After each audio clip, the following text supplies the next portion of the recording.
Hey, welcome inside our Los Angeles studio. Zach Lowe, Ramona, Shelburne, Austin Rivers. I'm Malika Andrews. This is NBA Today on YouTube. This is the extra bits, the stuff that we don't get in the show. And we usually get the top of the Western standing teams and those teams that are sort of swirling around the bottom into our hour of NBA Today at 3 o'clock Eastern. But as we put up the standings here, we don't often get into those teams that are chilling right in the middle, that we feel good about, not great about, that could go up, that could go down. So I want to start with the Sacramento Kings, not just because we got one of the most epic film session post-game press conference rants from Mike Brown, who was fined $50,000 for that demonstration, shall we say. TED Talk. But because the Kings, it was something, big Pat Beverly energy in terms of bringing out the video camera and the tape and everything. No notes. But the Kings are a team that when we were looking at them, they were the team last year, Zach, right? They were the risers. They were the surprise team that everyone wanted to buy stock into, and it felt like this was the year that all of their guys would sort of take that next step. They brought back most of their roster. What do you make of the beginning of their season thus far? What's their ceiling this year? On the surface, it's a success. They're 23-16. They're on pace to win about the same number of games they won last year. They're right in the thick. What we're really talking about is I think there's a clear top four in the West: Minnesota, OKC, Denver, Clippers. What that means is there's going to be a really fun race for 5 and 6 to stay out of the play-in, and the Kings are at the top of that race. Their record is way better than their point differential. They are barely a positive point differential team. If their record starts to fall toward their point differential, that gets interesting, particularly if that starts to happen in the next 3 weeks before the trade deadline. I don't know what the move is, if there is a move. I sometimes think the best move might be to just do nothing. And one thing for sure, they're not going to trade Keegan Murray because that dude is starting to blow up right now. And if he's the third member of like their whatever their big three is, I think you just sort of like, let's not go crazy throwing out draft picks. Let's just ride it out. And some of that is last year they were healthy. They were one of the healthiest teams all last year in terms of games missed by star players. They've had some injuries this year, I think, that have cost them some games. Right, until basically De'Aaron Fox hurt his finger in the play. You could say that injury, that first real major injury, is really what cost them the rest of that series. I mean, look, Steph Curry went for 50 in that last game. Okay, so we're going. And De'Aaron said if he went for 37, we would have been fine. Right. That's right. But you're right. I would have liked to see a healthy De'Aaron Fox in that last game, dueling with Steph Curry in that 50-piece the Game 7 that he had. But I think the question for the Kings, and they have to ask themselves if this is the year, because I covered that series last year, and I remember Mike Brown and a lot of the players talking about how much they needed to learn from this. Like, this may not be the year that we break through, but this is the year we need to learn from.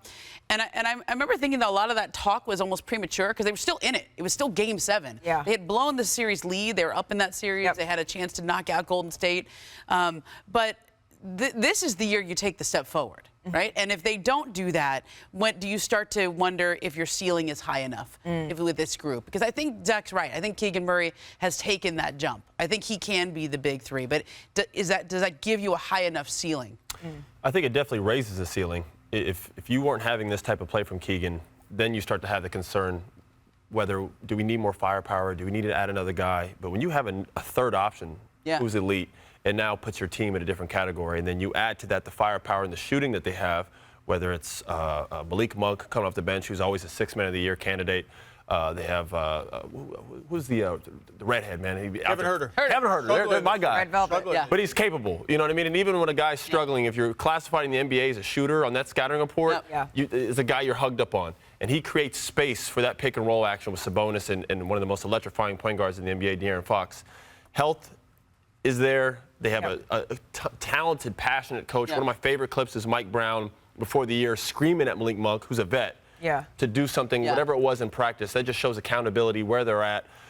There's a little bit of nostalgia and like a little bit of just like the energy's gone just in terms of last year. When you do it the first time, everybody's excited. Light the beam. Yeah, light the beam. And the beam is amazing. Yeah, the Kings are here and all these things to come back. Go out into outer second year. I don't know what signals we're sending up there to other, but Think about the conversation we're having about the Sacramento Kings just for a second.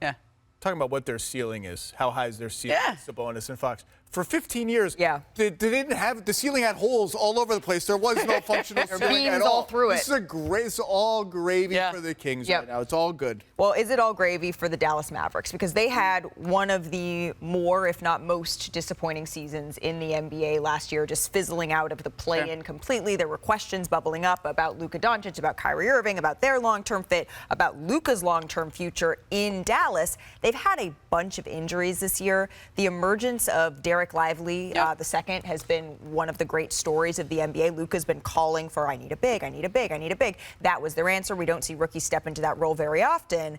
And yet, now they're sixth in the West, and they're looking up at teams like you've established, Zach. There really are four that we feel pretty good about sitting here in mid-January. What do you think the Mavs need to do to get over that hump? Are you feeling good about They need a tough guy, right? They need, I mean, if you had to draw a picture and a bio and a job description, he would look something like Draymond Green. Something like that, okay? Like, they need somebody who is going to be Kyrie's protector. They need someone who's going to protect Luka, who you're going to drive into the lane. Williams. And you, well. Isn't that what he wants to be? He's like the kind of like antagonist. As long as he can narrate He's like breathing on LeBron and like in LeBron's Am I face gonna and get, stuff. Isn't that what he is does, Zach right? just going to roll his eyes at me if I He say had a good should they first go month. get The Draymond? second, last couple months haven't been good. But like they need some more perimeter defense. Okay, they've had some injuries Definitely on the perimeter. But I think with the Mavericks, they are that proverbial one player away. Like I'm sold on Luka and Kyrie. I like that pairing, but they need that third star. And while Lively's been a great find for them, giving that he has that gravity. And you talk about space. Like there's space on the perimeter. There's space with guys who can shoot, and then there's vertical space. And that was what the Warriors used to talk about when they had JaVale McGee at his prime and that And role. James Wiseman. And well, yeah, theoretically. You were going to roll your eyes at me. Theoretically. Well, I don't think, look, Draymond Green, I just think the idea of any team trading for Draymond Green right now is very problematic on a lot of levels. Right. Like, not the least of which is, do we trust him to be available to play at basketball games? I think Dallas has hit a home run to be 24-17, given all their injuries. There are 5 teams in the NBA that have no lineups to have hit 100 minutes together this year. The Mavs are one of them. The others are 3 really bad teams with injuries, and the Miami Heat, who are lurking. Yeah, they always lurking. Yeah. To me, the Mavs record is a home run, and they may not have a third star, right? Everybody wants the third star, but like, all their role guys are playing pretty well right now. Jaden Hardy shows signs of life. Josh Green showed signs of life. Exum's hurt. Derek Jones Jr. missed the last. Hardaway went for 40.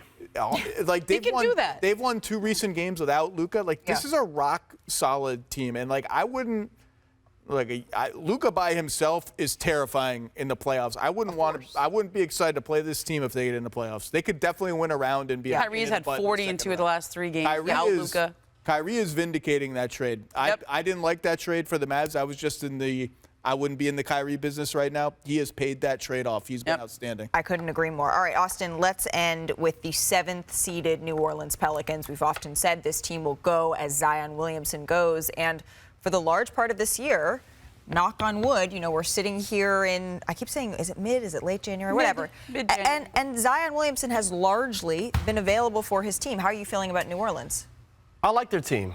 Like you said, a lot of it's been predicated on Zion's health, but he has been there. He's been available. I love their size. I love when they play Murray out there with Murphy, or Murphy out there with Jones and Zion and Ingram. We're talking about 6'8", 6'10", 6'10", 6'8". They're long, they're athletic, they're scrappy. You have guys like Jose Alvarado out there running around causing chaos. Willie Green's a fiery coach. He's young, he's proven.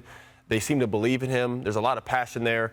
I like their team. This is a team that's dangerous.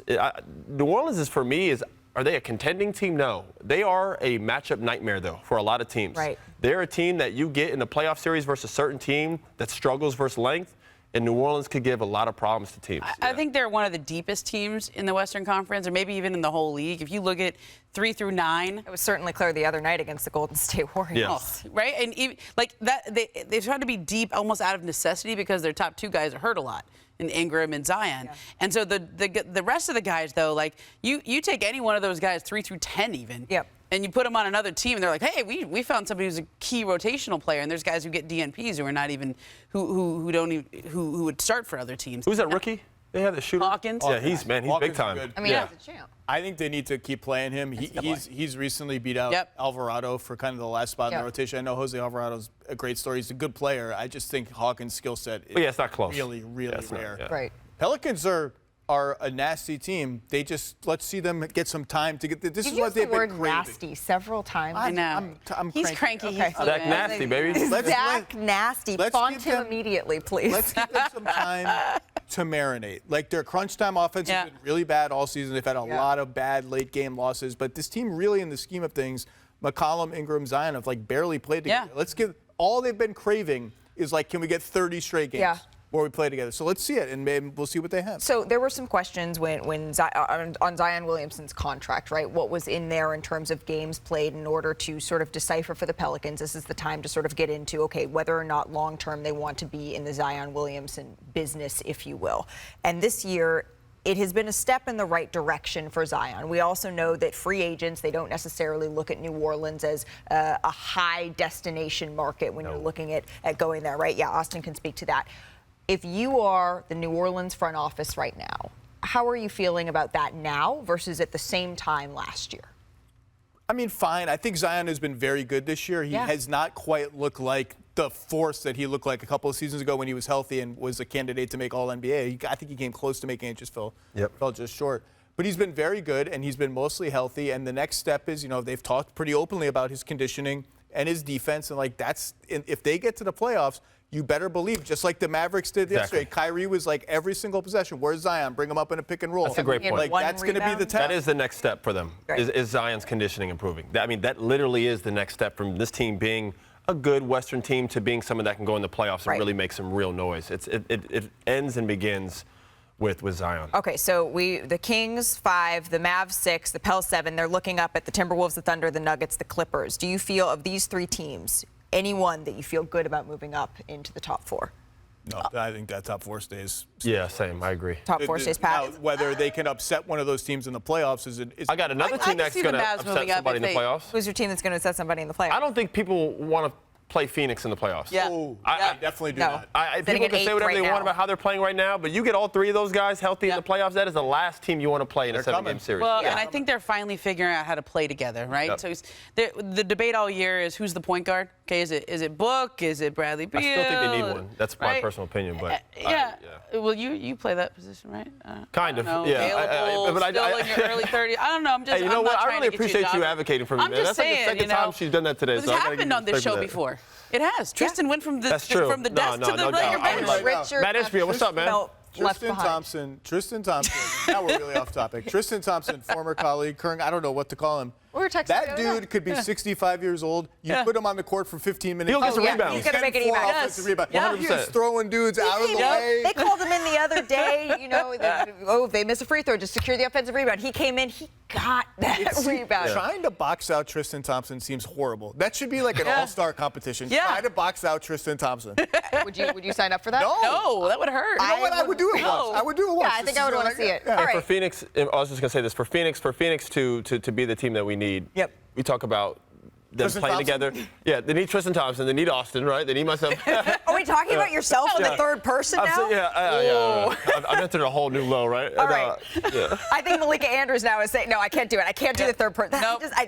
We're not doing I can call myself Momo. I do that. Brad's got to be the Ray Allen, right? I like that. Yeah, play more. He's a great catch and shoot guy. We don't need any more ISO. We have enough of it. We need you to just be. A lot of your plays has to be quick decision, catch and shoot. Obviously, the play-in tournament, it exists, but if the Timberwolves, Suns, that matchup, I mean, nobody wants to face the Phoenix Suns. Yeah. All right, we have gone up, round, sideways, all over the place, but that's what we do here on NBA Today on YouTube. We will see you at 3 o'clock Eastern, weekdays on ESPN. Zach Lowe, he needs to take a nap before things get too nasty, as you say. Yeah. Momo out. Momo out. Oh, wow. All right. And I'm speaking in third person. Let's get